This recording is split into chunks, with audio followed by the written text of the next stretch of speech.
پیدائش اس کا 43واں باب جو 34 آیات پر مشتمل ہے۔ اور کال ملک میں اور بھی سخت ہو گیا، اور یوں ہوا کہ جب اس غلے کو جسے مصر سے لائے تھے کھا چکے تو ان کے باپ نے ان سے کہا کہ جا کر ہمارے لیے پھر کچھ اناج مول لے آؤ۔ جب یہودا نے اسے دیکھا کہ اس شخص نے ہم کو نہایت تاکید سے کہہ دیا تھا کہ تم میرا منہ نہ دیکھو گے جب تک تمہارا بھائی تمہارے ساتھ نہ ہو، سو اگر تو ہمارے بھائی کو ہمارے ساتھ بھیج دے تو ہم جائیں گے اور تیرے لیے اناج مول لائیں گے، اور اگر تو اسے نہ بھیجے تو ہم نہیں جائیں گے، کیونکہ اس شخص نے کہہ دیا ہے کہ تم میرا منہ نہ دیکھو گے جب تک تمہارا بھائی تمہارے ساتھ نہ ہو۔ تب اسرائیل نے کہا کہ تم نے مجھ سے کیوں یہ بدسلوکی کی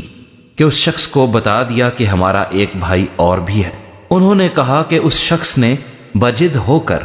ہمارا اور ہمارے خاندان کا حال پوچھا کہ کیا تمہارا باپ اب تک جیتا ہے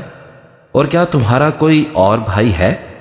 تو ہم نے ان سوالوں کے مطابق اسے بتا دیا، ہم کیا جانتے تھے کہ وہ کہے گا کہ اپنے بھائی کو لے آؤ۔ تب یہودا نے اپنے باپ اسرائیل سے کہا کہ اس لڑکے کو میرے ساتھ کر دے تو ہم چلے جائیں گے، تاکہ ہم اور تو اور ہمارے بال بچے زندہ رہیں اور ہلاک نہ ہوں، اور میں اس کا ضامن ہوتا ہوں۔ تو اس کو میرے ہاتھ سے واپس مانگنا، اگر میں اسے تیرے پاس پہنچا کر سامنے کھڑا نہ کر دوں تو میں ہمیشہ کے لیے گنہگار ٹھہروں گا۔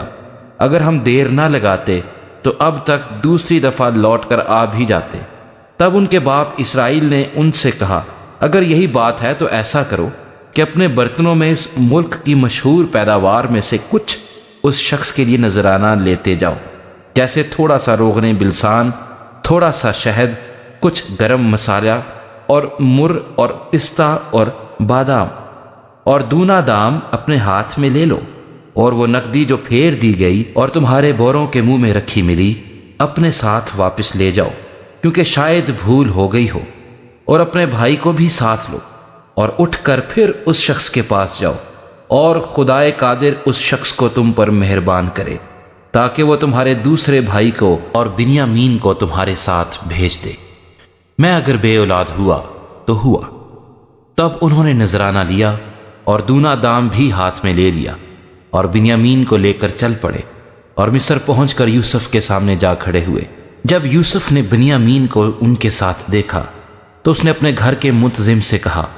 ان آدمیوں کو گھر میں لے جا اور کوئی جانور ذبح کر کے کھانا تیار کروا، کیونکہ یہ آدمی دوپہر کو میرے ساتھ کھانا کھائیں گے۔ اس شخص نے جیسا یوسف نے فرمایا تھا کیا، اور ان آدمیوں کو یوسف کے گھر میں لے گیا۔ جب ان کو یوسف کے گھر میں پہنچا دیا تو ڈر کے مارے کہنے لگے کہ وہ نقدی جو پہلی دفعہ ہمارے بوروں میں رکھ کر واپس کر دی گئی تھی اسی کے سبب سے ہم کو اندر کروا دیا ہے، تاکہ اسے ہمارے خلاف بہانہ مل جائے اور وہ ہم پر حملہ کر کے ہم کو غلام بنا لے اور ہمارے گدھوں کو چھین لے۔ اور وہ یوسف کے گھر کے منتظم کے پاس گئے اور دروازے پر کھڑے ہو کر اس سے کہنے لگے، جناب، ہم پہلے بھی یہاں اناج مول لینے آئے تھے، اور یوں ہوا کہ جب ہم نے منزل پر اتر کر اپنے بوروں کو کھولا تو اپنی اپنی بوری تلی ہوئی نقدی اپنے اپنے بورے کے منہ میں رکھی دیکھی، سو ہم اسے اپنے ساتھ لیتے آئے ہیں، اور ہم اناج مول لینے کو اور بھی نقدی ساتھ لائے ہیں۔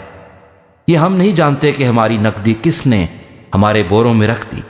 اس نے کہا کہ تمہاری سلامتی ہو، مت ڈرو، تمہارے خدا اور تمہارے باپ کے خدا نے تمہارے بوروں میں تم کو خزانہ دیا ہوگا۔ مجھے تو تمہاری نقدی مل چکی۔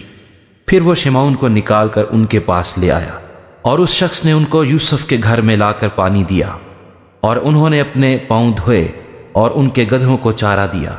پھر انہوں نے یوسف کے انتظار میں کہ وہ دوپہر کو آئے گا نذرانہ تیار کر کے رکھا،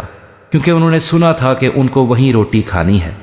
جب یوسف گھر آیا تو وہ اس نذرانے کو جو ان کے پاس تھا اس کے سامنے لے گئے اور زمین پر جھک کر اس کے حضور آداب بجا لائے۔ اس نے ان سے خیر و عافیت پوچھی اور کہا کہ تمہارا بوڑھا باپ جس کا تم نے ذکر کیا تھا اچھا تو ہے؟ کیا وہ اب تک جیتا ہے؟ انہوں نے جواب دیا، تیرا خادم ہمارا باپ خیریت سے ہے اور اب تک جیتا ہے۔ پھر وہ سر جھکا جھکا کر اس کے حضور آداب بجا لائے۔ پھر اس نے آنکھ اٹھا کر اپنے بھائی بنیامین کو جو اس کی ماں کا بیٹا تھا دیکھا، اور کہا کہ تمہارا سب سے چھوٹا بھائی جس کا ذکر تم نے مجھ سے کیا تھا یہی ہے؟ پھر کہا کہ اے میرے بیٹے، خدا تجھ پر مہربان رہے۔ تب یوسف نے جلدی کی، کیونکہ بھائی کو دیکھ کر اس کا جی بھر آیا اور وہ چاہتا تھا کہ کہیں جا کر روئے، سو وہ اپنی کوٹھری میں جا کر وہاں رونے لگا۔ پھر وہ اپنا منہ دھو کر باہر نکلا اور اپنے کو ضبط کر کے حکم دیا کہ کھانا چنو، اور انہوں نے اس کے لیے الگ اور ان کے لیے جدا اور مصریوں کے لیے جو اس کے ساتھ کھاتے تھے جدا کھانا چنا، کیونکہ مصر کے لوگ عبرانیوں کے ساتھ کھانا نہیں کھا سکتے تھے، کیونکہ مصریوں کو اس سے کراہیت ہے۔ اور یوسف کے بھائی اس کے سامنے ترتیب وار اپنی عمر کی بڑائی اور چھوٹائی کے مطابق بیٹھے اور آپس میں حیران تھے۔ پھر وہ اپنے سامنے سے کھانا اٹھا کر حصے کر کر کے ان کو دینے لگا، اور بنیامین کا حصہ ان کے حصوں سے 5 گنا زیادہ تھا،